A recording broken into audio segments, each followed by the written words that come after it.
मंडळी, आता 5 वाजल्यात. झटपट चहा बरोबर असे मसाला मुरमुरे बनवूया. 2 चमचे तेल टाकले, 3 हिरव्या मिरच्या टाकल्यात,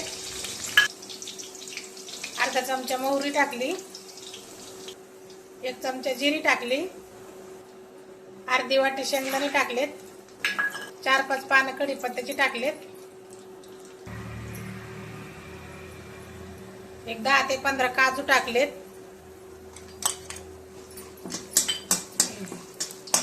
1 चमचा हळद टाकली, 1 चमचा लाल मिरची पावडर टाकली आणि 1 चमचा चाट मसाला टाकला आणि कोथिंबीर टाकली. आता याला चांगलं मिक्स करून घेऊ. आता याच्यामध्ये हे मुरमुरे टाकून घेऊ.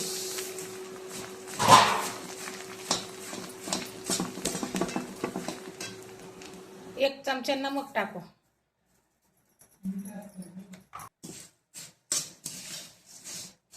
आपले मसाला मुरमुरे तयार झाले.